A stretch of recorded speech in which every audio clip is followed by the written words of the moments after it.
Hola amigos, esto es Reality Cracking. Voy a enfrentar el capítulo número 21 al que voy a titular Software Libre. Alguien me preguntó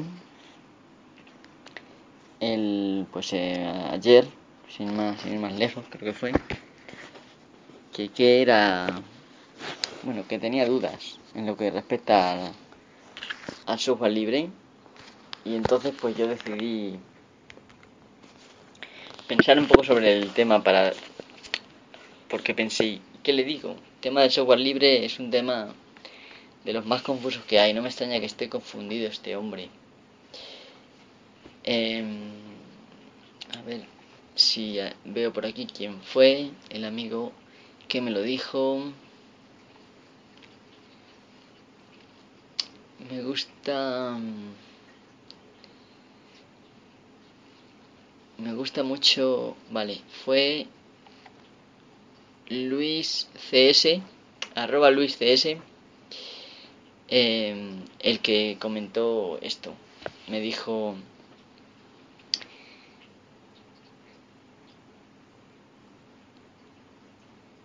otro tema es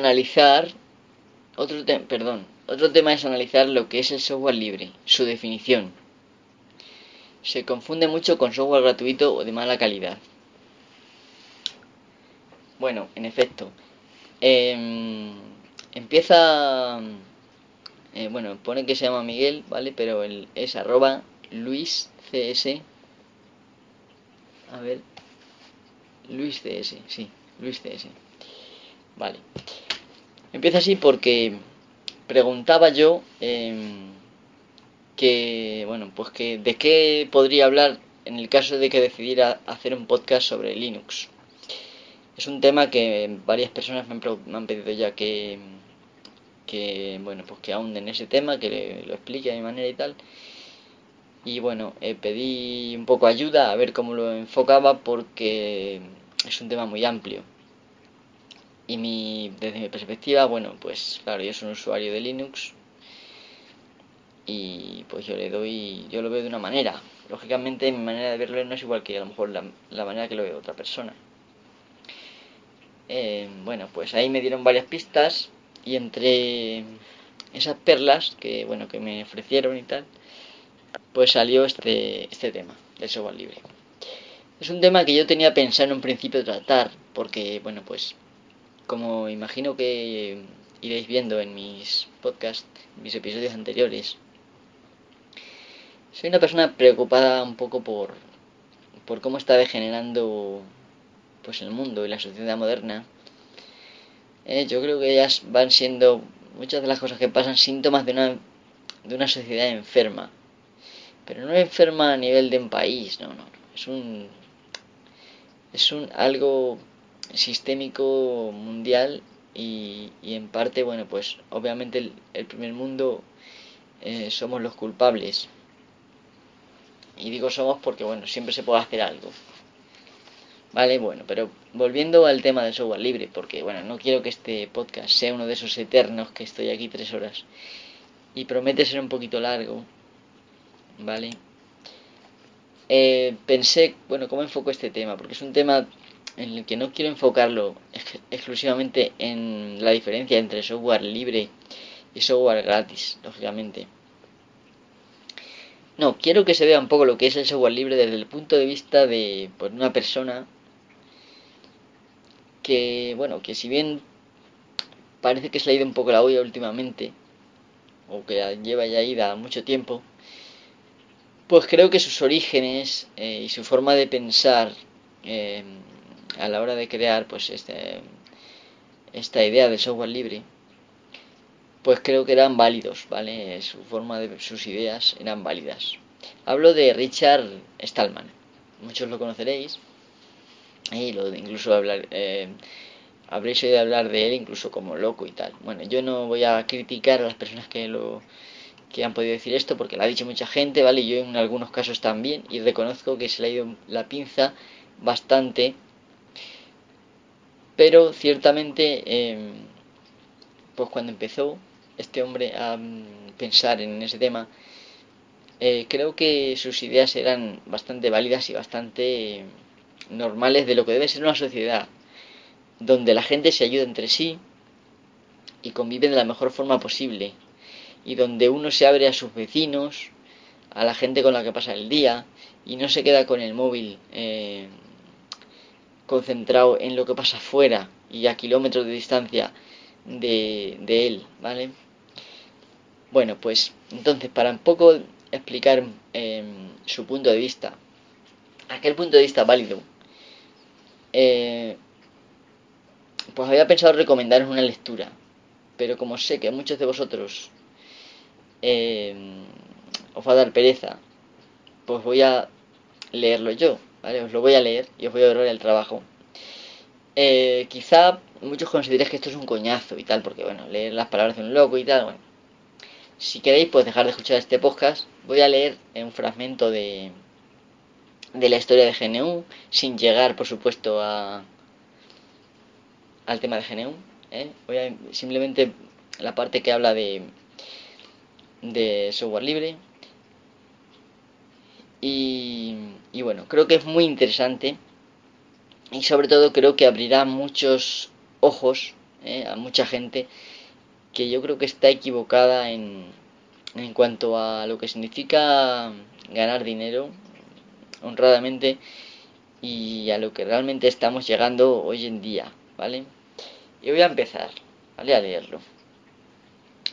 Avisados ya quedáis, si el que no quiera escuchar esta lectura, yo os recomiendo, está en la página gnu.es o gnu.org, buscáis la historia y es la parte en la que está la historia más detallada, ¿vale? No la que ahorra un poco temas. Bueno, espero que os interese igual que me interesa a mí, y creo que bueno, que va a ser una lectura quizá un poco larga pero amena, ¿vale? El primer capítulo se llama La primera comunidad que comparte software. Voy a empezar a leer así, ¿vale? Cuando empecé a trabajar en el laboratorio de inteligencia artificial del MIT en 1971, pasé a formar parte de una comunidad que llevaba muchos años compartiendo software. El hábito de compartir software no se limitaba a nuestra comunidad en particular. Es una práctica tan antigua como los ordenadores mismos. Así como compartir recetas de cocina es tan antiguo como cocinar. Nosotros, sin embargo, lo hacíamos en mayor medida.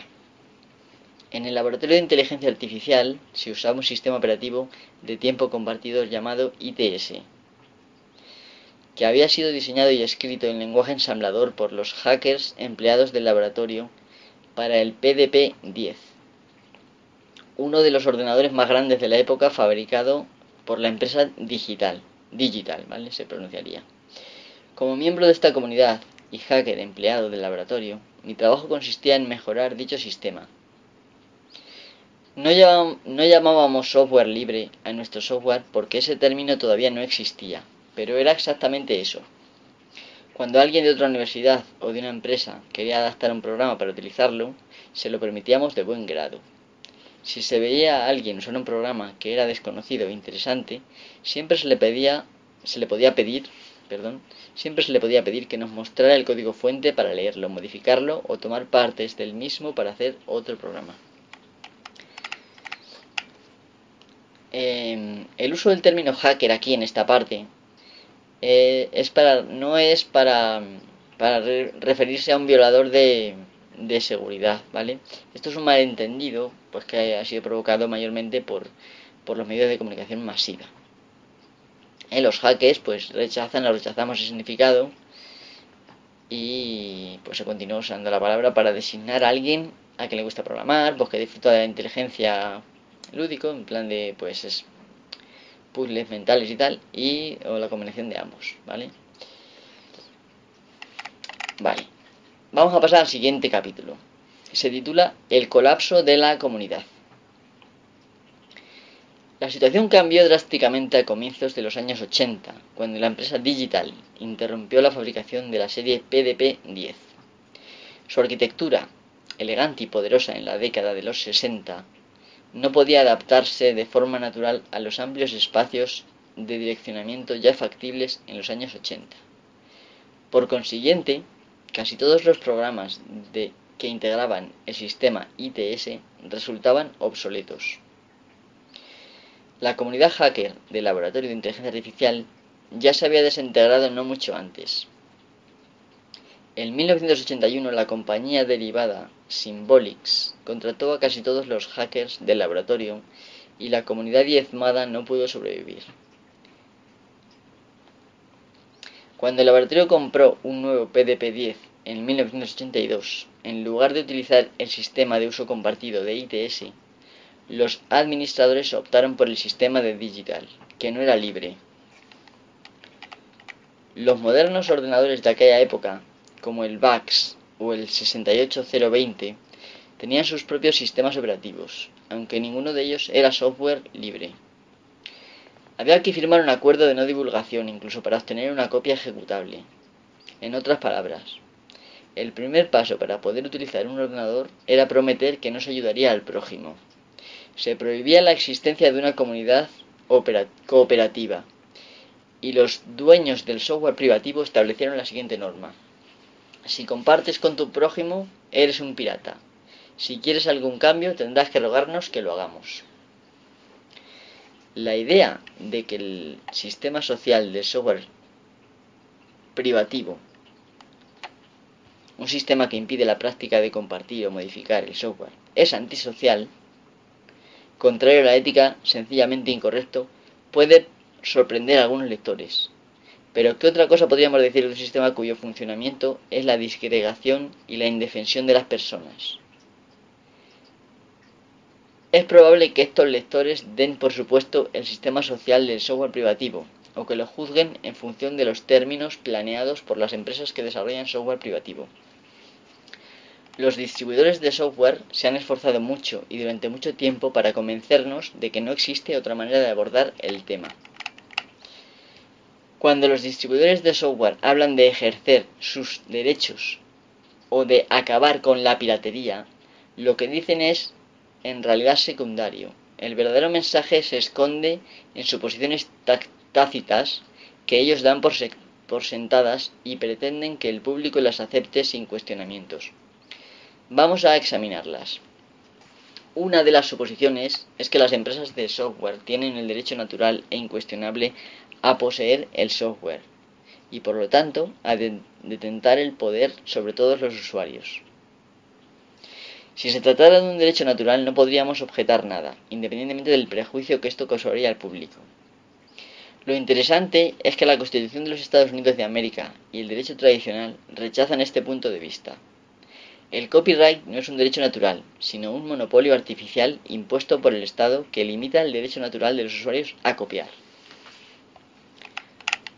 Otra suposición, no declarada, es que la importancia del software reside únicamente en el tipo de tareas que nos permite realizar, que a nosotros los usuarios de ordenadores no nos tiene que importar el tipo de sociedad que nos permite construir.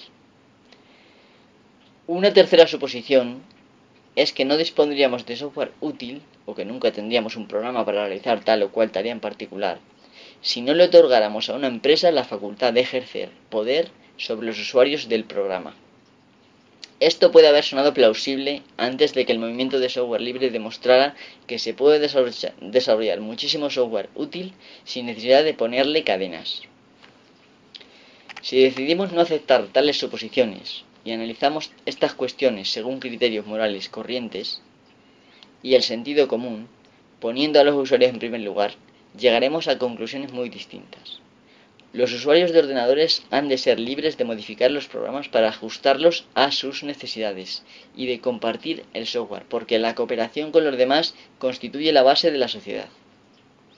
No se dispone aquí del espacio necesario para explayarnos en el razonamiento que hay detrás de esta conclusión.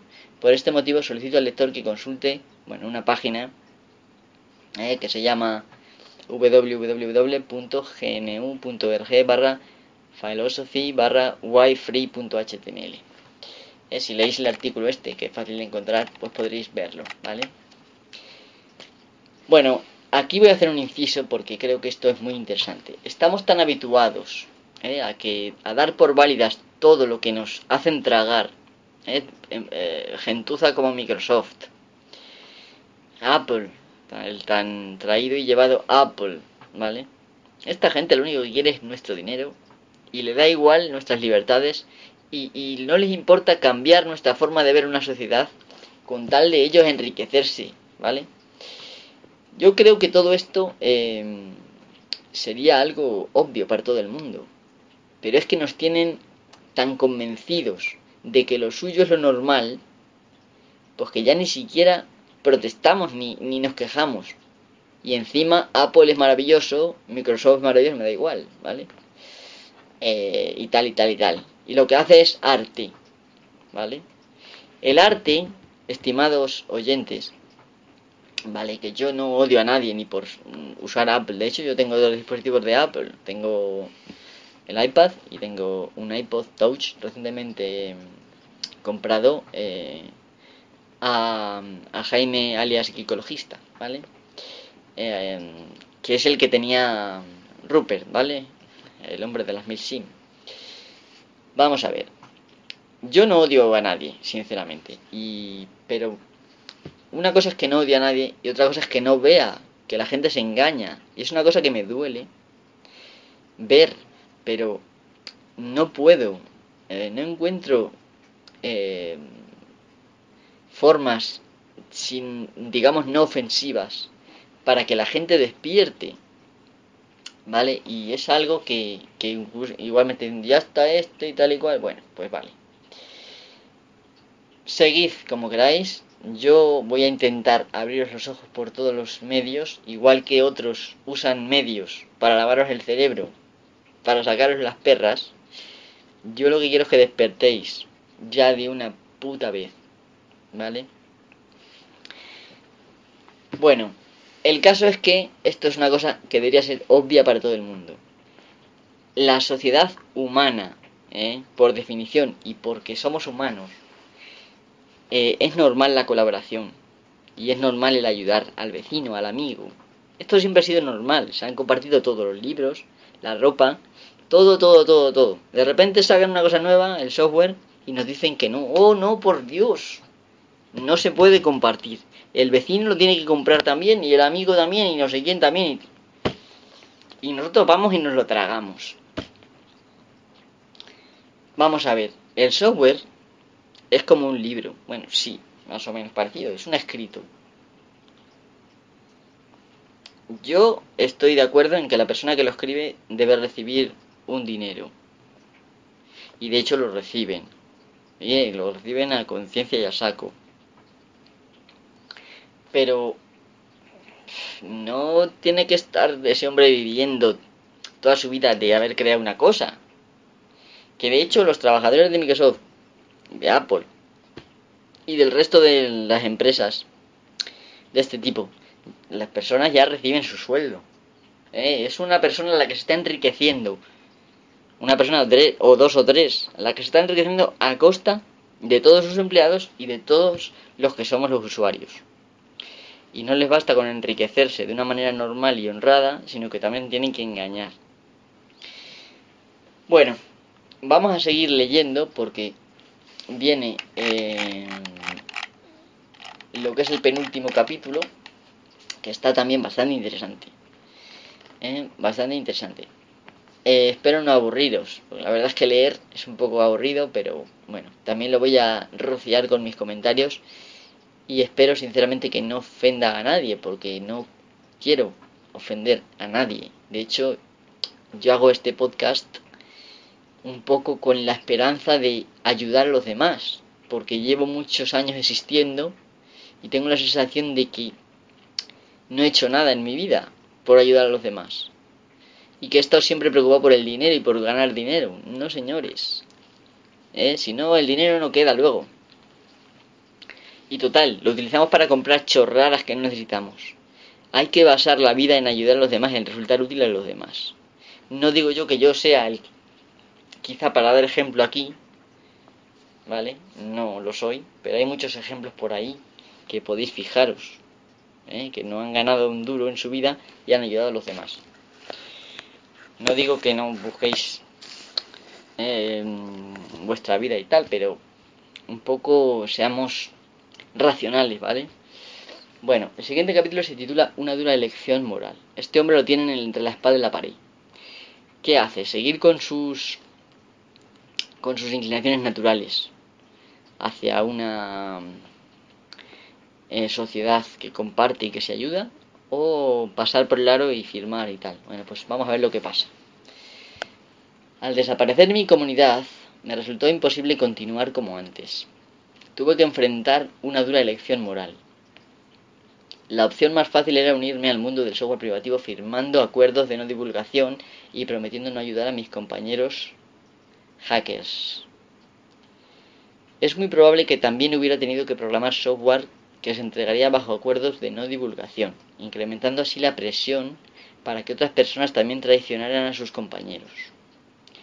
Podría haber ganado dinero de esa manera, y tal vez me hubiese entretenido escribiendo código, pero sabía que al final de mi carrera echaría la vista atrás y vería los muros que habría construido para dividir a las personas. Sentiría que había usado mi vida para hacer del mundo un lugar mucho peor. Ya había estado del lado de los que padecen los efectos de los acuerdos de no divulgación. Fue cuando alguien se negó a entregarnos, a mí y al laboratorio de inteligencia artificial del MIT, el código fuente del programa de control de nuestra impresora. La ausencia de ciertas características en ese programa convertía el uso de la impresora en una experiencia sumamente frustrante. De modo que no podía engañarme a mí mismo pensando que los acuerdos de no divulgación fuesen inofensivos. Monté en cólera cuando aquel individuo se negó a compartir con nosotros. No podía cambiar mi posición y hacerle lo mismo a los demás. Otra posibilidad, sencilla pero desagradable, era abandonar el campo de la informática. De esa manera no se usarían mis habilidades para mal, pero aún así quedarían desperdiciadas. Yo no sería culpable de dividir y restringir a los usuarios de ordenadores, pero sucedería de todos modos. Así que comencé a meditar sobre la manera en que un programador podría hacer algo para bien. Me pregunté, ¿existe algún programa o programas que yo pueda escribir para resucitar a nuestra comunidad? La respuesta fue clara. Lo primero que se necesitaba era un sistema operativo. Ese es el software crucial para comenzar a usar un ordenador. Con un sistema operativo se pueden hacer muchas cosas. Sin él, el ordenador ni siquiera funciona. Con un sistema operativo libre, podríamos armar una nueva comunidad de hackers e invitar a todos a unirse. Y cualquiera podría utilizar un ordenador sin tener que conspirar desde el principio para privar de esa posibilidad a sus amigos. Como programador de sistemas operativos, tenía las aptitudes necesarias para esa labor. Y aunque no podía estar seguro de que lo lograría, me di cuenta de que había sido elegido para realizarla. Opté por hacer el sistema compatible con Unix, para que fuera portable, y para facilitar el cambio a los usuarios de Unix. Siguiendo la tradición de los hackers, se eligió el nombre GNU, como acrónimo recursivo de GNU no es Unix. En inglés, New is not Unix. Vale, la pronunciación inglesa de GNU es New, igual que en español lo decimos porque es un animal, es una especie de toro, ¿vale? Pero en inglés dicen una especie como New, ¿vale? Y nosotros diríamos New. Aunque bueno, Stallman, para evitar confusiones, recomienda pronunciar GNU o algo así parecido, ¿vale? GNU. Entonces, claro, esto es una cosa ideal para los programadores y tal, los hackers, porque dos cosas. Es una palabra real que existe, que define un animal. Y segunda, es el nombre recursivo GNU is not Unix, ¿vale? New is not Unix. Es decir, que GNU, sus siglas serían también GNU. Ahí está la recursividad del tema. Vale, y una vez aclarado esto, voy a seguir. Un sistema operativo no implica solo un núcleo, apenas suficiente para ejecutar otros programas. En los años 70, todo sistema operativo digno de llamarse así incluía programas tales como procesadores de comandos, ensambladores, compiladores, intérpretes, depuradores, editores de texto, gestores de correo y muchos otros. ITS los tenía, Multics los tenía, VMS los tenía, Unix los tenía. El sistema operativo GNU también los incluiría. Más adelante escuché estas palabras atribuidas a Hillel, no sé, es Hillel.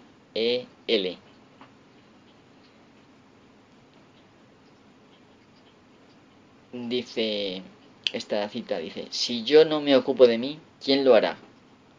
Y si solo me ocupo de mí, ¿qué soy? Y si no es ahora, ¿cuándo? La decisión de comenzar el proyecto GNU se basó en un sentimiento similar. Vale, aquí dice que bueno, que el señor Hillel debe ser alguien muy religioso, un líder, ¿vale? Entonces dice que como ateo no sigo a ningún líder religioso, pero a veces admiro algo que ha dicho uno de ellos. Sí, bueno, esto es cierto. Este hombre Stallman es muy ateo, ¿eh? Bueno, pues está curioso esto, por comentarlo un poco, está curioso esta cita. Si yo no me ocupo de mí, ¿quién lo hará?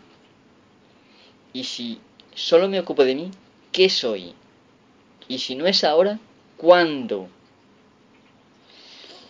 Esta cita debería ser un revulsivo para todas las personas que me estén oyendo. Sí, hay que ocuparse de uno mismo, pues claro que sí, pero también hay que mirar por los demás, porque si no, somos una mierda. Esta sociedad nos impulsa a consumir, haciéndonos que nos olvidemos de los demás. Una sociedad, incluso los monos, que los monos hacen sus sociedades, son gregarios, las ovejas, se ayudan, si hasta las ovejas se ayudan. Cuando la madre de un cordérete muere, pues se ocupan otros de él y tal. Son cosas que los animales gregarios hacen. Nosotros somos animales gregarios, ¿vale? Hay que ocuparse de uno mismo, por supuesto. Pero también hay que pensar en los demás. Y yo creo que si uno se mira al ombligo, al final acaba enfermo de depresiones y de historias, porque son enfermedades modernas, por mirarse demasiado el ombligo.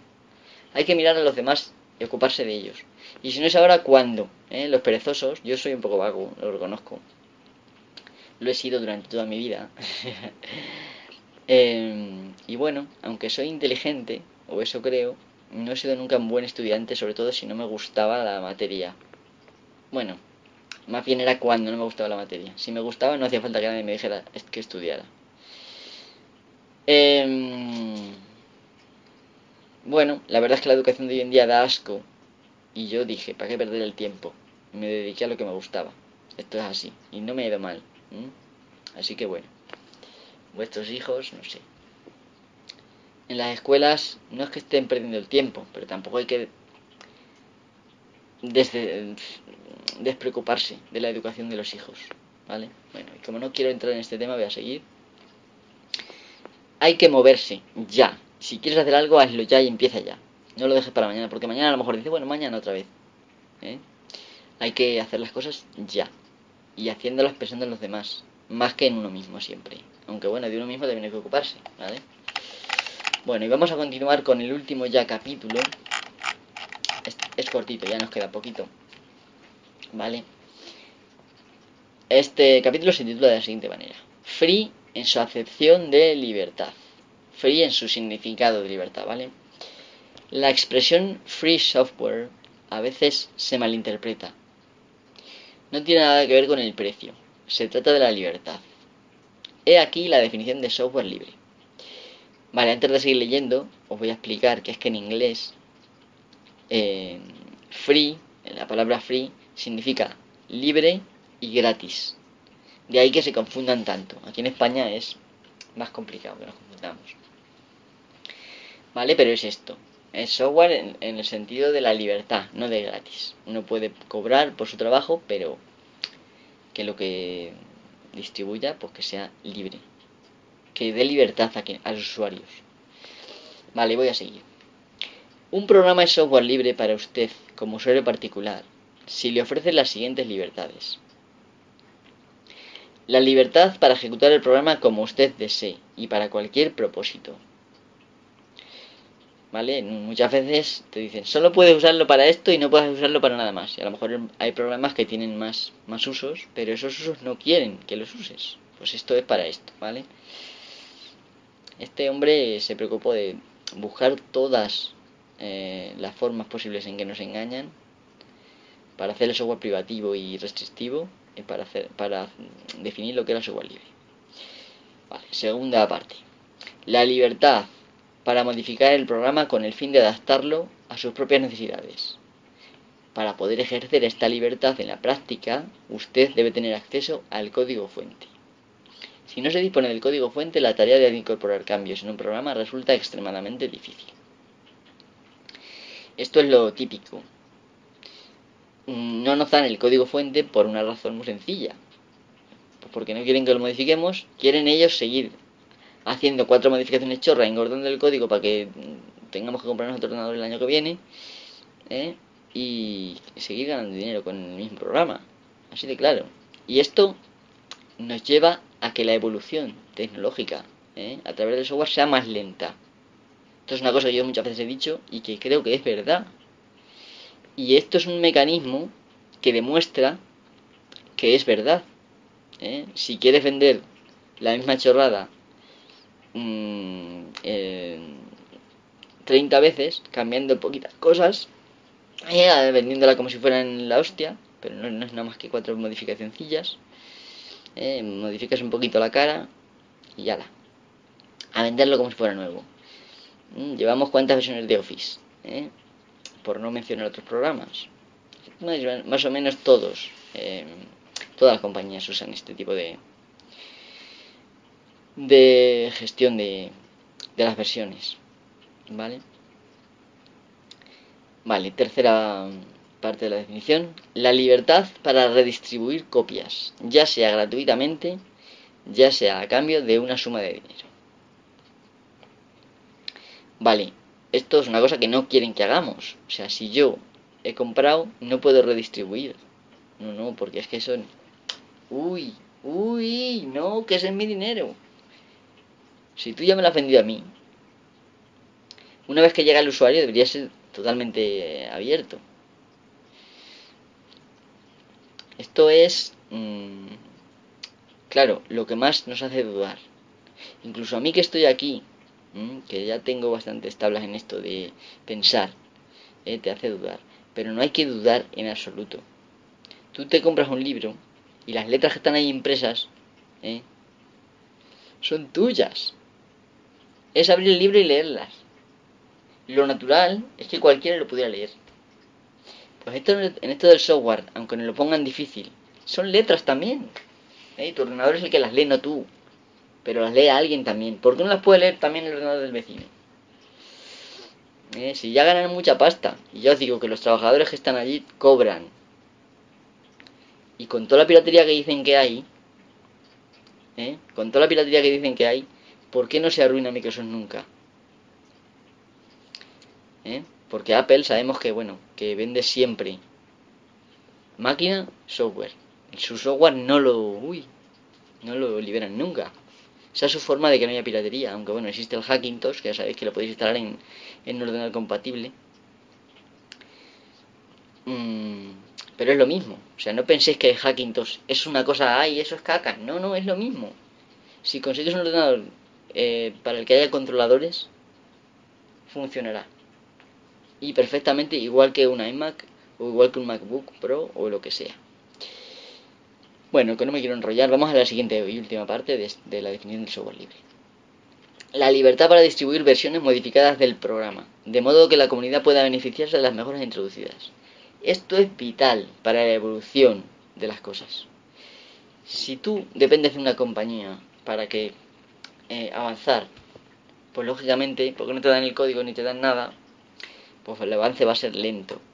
Ahora, si tú lo dejas eso abierto y que la gente lo mueva, vale, puede que esa compañía gane un poquito menos de dinero, pero la sociedad en general se va a beneficiar enormemente de que fulanito menganito realice modificaciones y resulta que sea mejor esa versión que el programa original. Pues esto se debería permitir, porque las sociedades se busca el beneficio de muchos.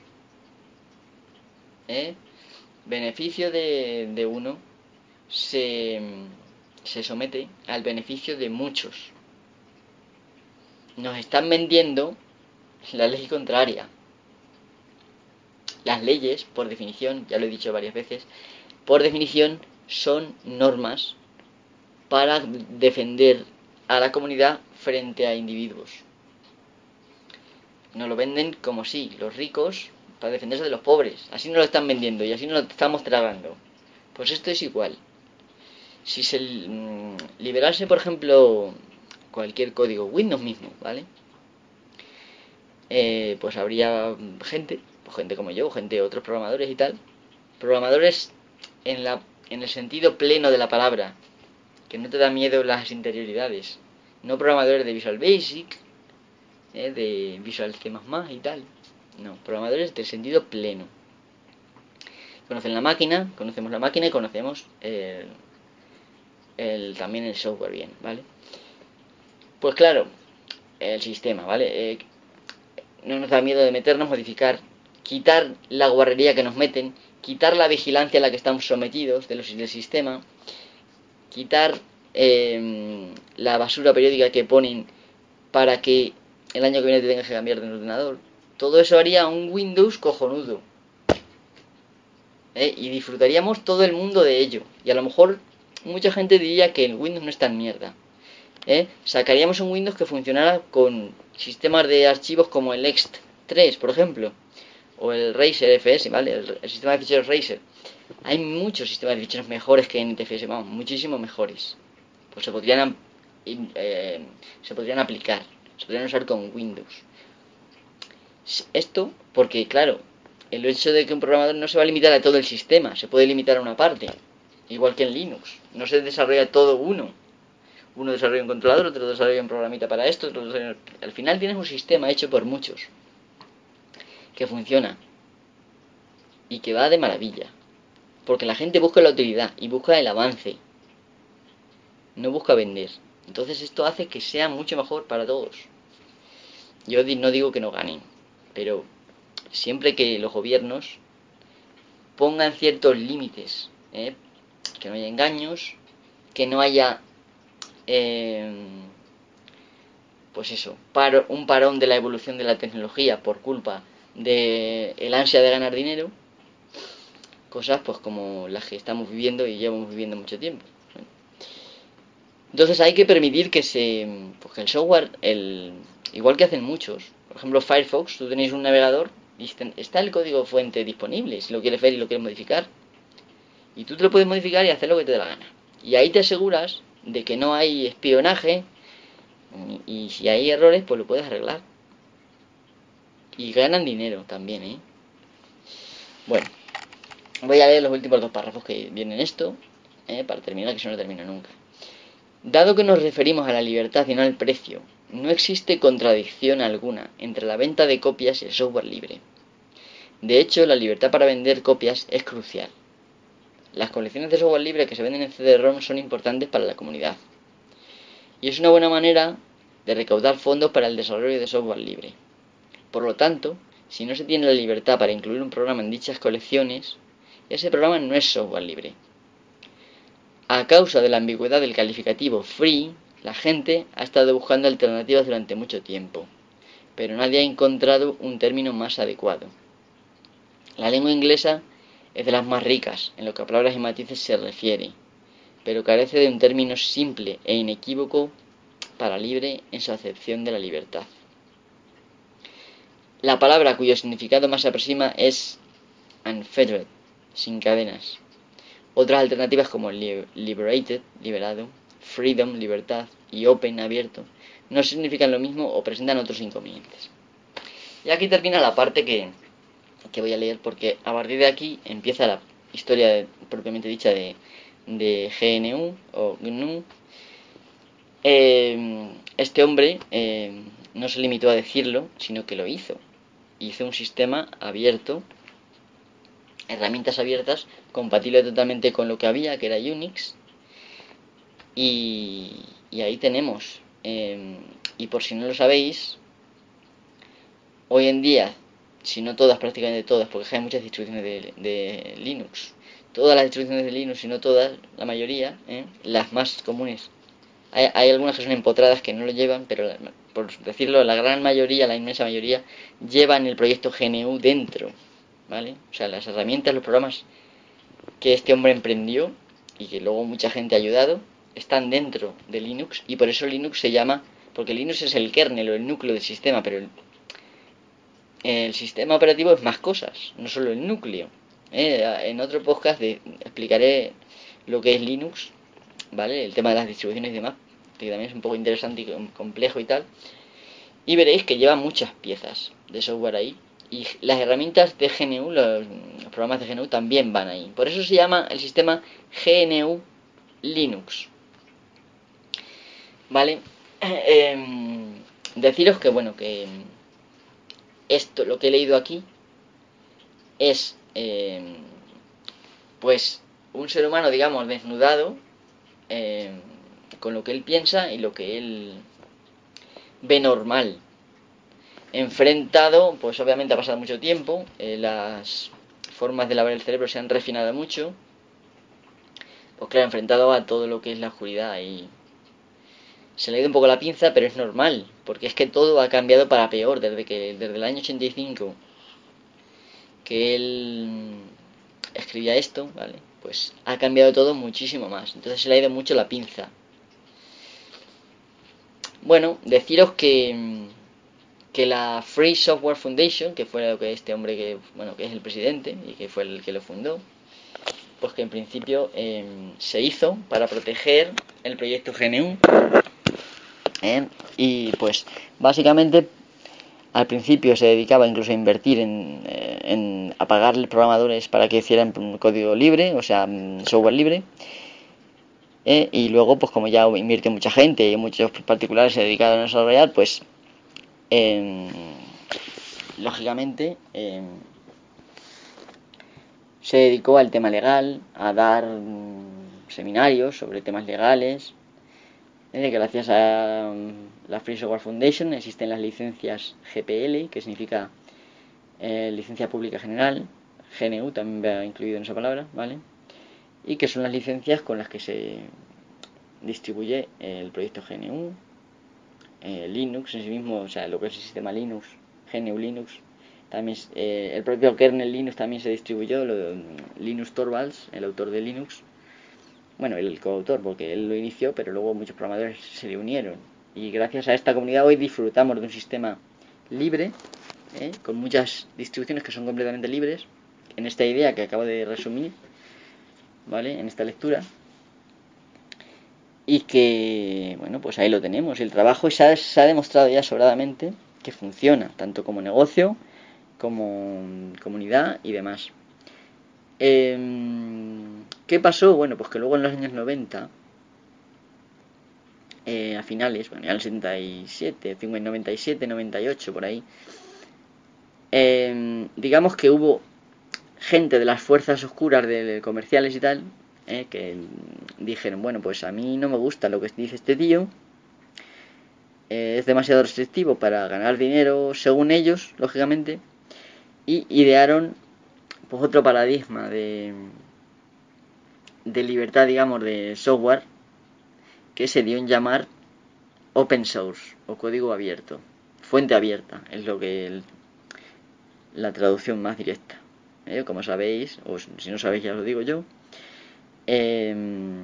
los programas, el que tú escribes como programador y tal, que es un archivo de texto, sea el lenguaje que sea, ese archivo se llama fuente o código fuente. Entonces, pues, open source significa fuente abierta. Lo que es el código fuente del programa, que es abierto y que la gente lo puede ver y tal. Bueno, esta gente de open source lo que hicieron básicamente es poner ciertas restricciones para que esta idea fuera usable, utilizable, pues en negocios y demás. Os puedo decir algunas diferencias. Básicamente, bueno, lo que es el software libre, de la Free Software Foundation, de Stallman y tal, es lo que os acabo de decir. Son las 4 libertades que os he dicho. Y esta gente de Open Source pues tiene 10 premisas, que paso a leeros. Voy a mirar el tiempo que llevo porque pues llevo 45 minutos. Bueno, me vais a perdonar porque esto es muy interesante y creo que debo de seguir. Bueno, pues las 10 premisas del software de código abierto, Open Source y tal, son estas. Libre redistribución. El software debe poder ser regalado o vendido libremente. El código fuente debe estar incluido u obtenerse libremente. Se debe permitir la redistribución de modificaciones o trabajos derivados, ¿vale? También se protege la integridad del código fuente del autor. Las licencias pueden requerir que las modificaciones sean redistribuidas solo como parches. Es decir, que tú no incluyas el código fuente original, sino que solo tus modificaciones, tus parches. Aquí ya, bueno, estamos viendo que restringe un poco, bastante, las ideas de Stallman. Siguiente premisa sería, proposición, sin discriminación de personas o grupos. Nadie puede dejarse fuera. Bueno, esto está bien en principio. Sin discriminación de áreas de iniciativa. Los usuarios comerciales no pueden ser excluidos. Esto quiere decir que, pues claro, que tienen que poder venderlo a gente, pues como empresas y demás. Porque esto es una de las cosas que el software privativo pues distingue. Igual está el programa, digamos, abierto para software, usuarios domésticos, perdón, pero para empresas no.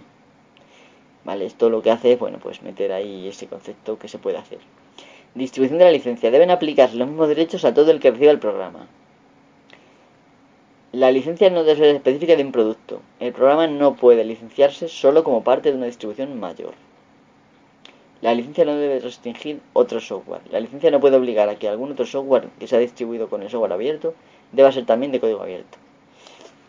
Vale, esto también es otra clara restricción, es decir, que tienes que dar la posibilidad para que sea código abierto, tienes que dar la posibilidad de que ese código abierto se pueda incluir con software privativo.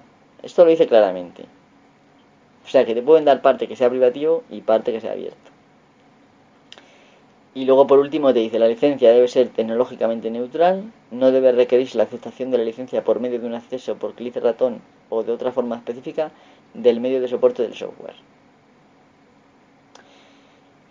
En fin, son todo cosas muy específicas de derechos y tal, para que un negocio que se dediquen al desarrollo de software, pues se pueda meter, digamos, un poco, yo lo considero esta parte de open source, aunque está muy bien vista hoy en día, open source. Yo creo que estos son unos caraduras y unos sinvergüenzas que aprovecharon el empujón de la definición de software libre para lavar su imagen. Pero bueno, si sirve para que por lo menos el código esté abierto o medianamente abierto, pues yo le doy la bienvenida también, porque dado como está el mercado hoy, pues es muy complicado esto. Y bueno, espero haberos aclarado algo. Ya llevo hablando un buen rato, he leído y tal, pero llevo hablando 48 minutos. Y creo que he explicado un montón de cosas. Aunque Stallman se le haya ido la pinza, sus 4 libertades yo creo que son éticamente y humanamente defendibles.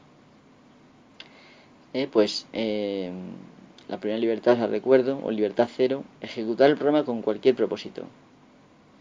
Es decir, privado, educativo, público, comercial, militar, etc. Esto es muy importante, porque muchas veces te restringen. No, esto que puede ser una magia para esto, vale.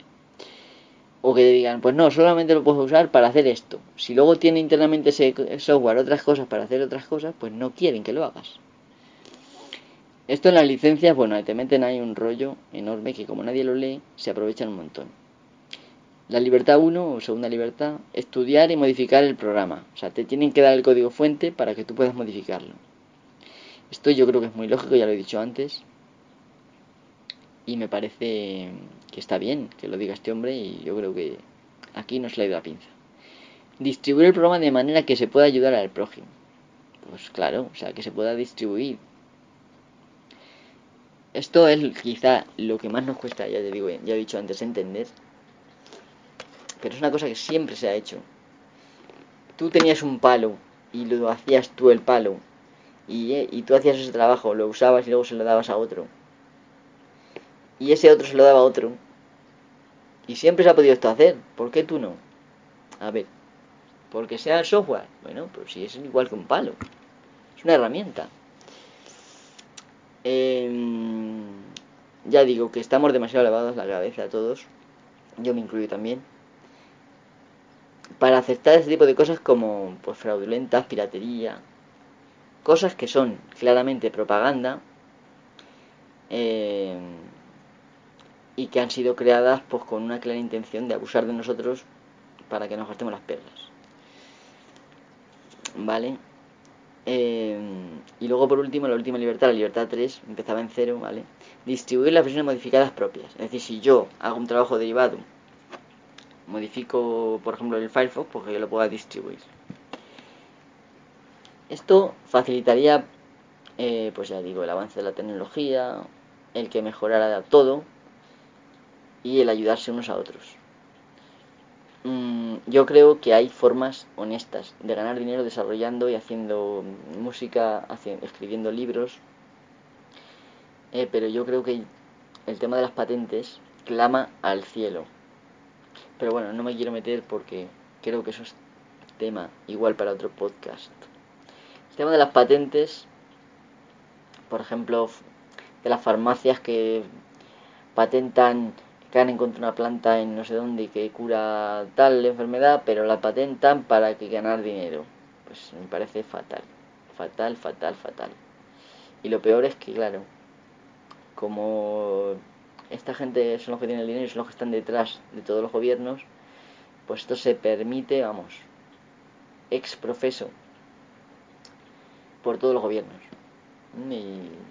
Hacen el tema de la ingeniería genética de semillas y demás, que son semillas que tú las plantas, salen tomates, pero luego las semillas que dan los tomates no germinan. Para que tú te tengas que volver a comprar las semillas al mismo proveedor. Este tipo de cosas que tú las ves ya a que empiezan a parecer raritas. Porque las plantas toda la vida de Dios, tú las plantabas, el trigo por ejemplo, salía el trigo, cosechabas y dejabas una parte para volver a plantar otro año. Y siempre como una semilla te da bastantes más semillas, pues siempre había una ganancia. Todo esto, bueno, lo van a acabar con ello. Y en países donde supuestamente dan semillas para que salir de la pobreza y tal, pues están dando este tipo de semillas para que se esfuercen a volver a comprar. Esto es una sinvergüencería y bueno, una putada. Y esto se permite también. Igual que se permite pues que recojan ropa en las casas y luego en lugar de distribuirla libremente pues la vendan, la revendan, la que está mal la tiran o la reciclan y la que está bien pues la venden. En fin, es un asco y lo peor del asco este es que la gente se lo está llegando a creer de unas maneras que no tenemos defensas ya para quejarnos. Estamos totalmente apáticos. Todo esto es un síntoma de todos estos tejemanejes. Y bueno, ya sin más voy a despedirme de vosotros. Hasta el próximo podcast. Nos escuchamos, como dicen otros. Espero que no haya sido muy rollo este podcast y que pues que no me llaméis a mí loco también, porque bueno, el Stallman usa un ordenador pues totalmente libre, con un software totalmente libre. Yo mismo tuve experiencias con, bueno, pues una de las cosas que hace la Free Software Foundation es que tiene unos servidores que se llama Savannah, que permite alojar proyectos de código abierto, de código libre, de software libre. Yo intenté publicar en Savannah dos proyectos míos. Uno es un lenguaje de programación que se llamaba Lilisp, se sigue llamando, pues existe todavía. Lilisp es un desarrollo a partir de Lisp, aunque no es una cosa totalmente que empecé yo, ¿vale? Se parece un poco a Lisp, pero no tiene que ver. Y el otro es un sistema distribuido también creado por mí, único y sin relación con nada más, que prácticamente no se está aprovechando ni una cosa ni la otra, aunque pueden hacer prácticamente lo que se quiera. Lo intenté publicar para ver si alguien se animaba a desarrollarlo más, a reescribirlo incluso y darle uso.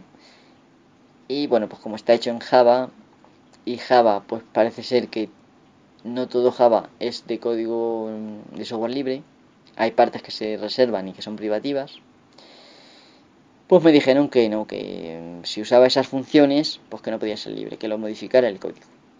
Y yo la verdad es que pues les dije que pues que no, porque no me voy a poner, es un código que había hecho hace más tiempo, no me voy a poner a cambiarlo, aunque lo había actualizado un poco.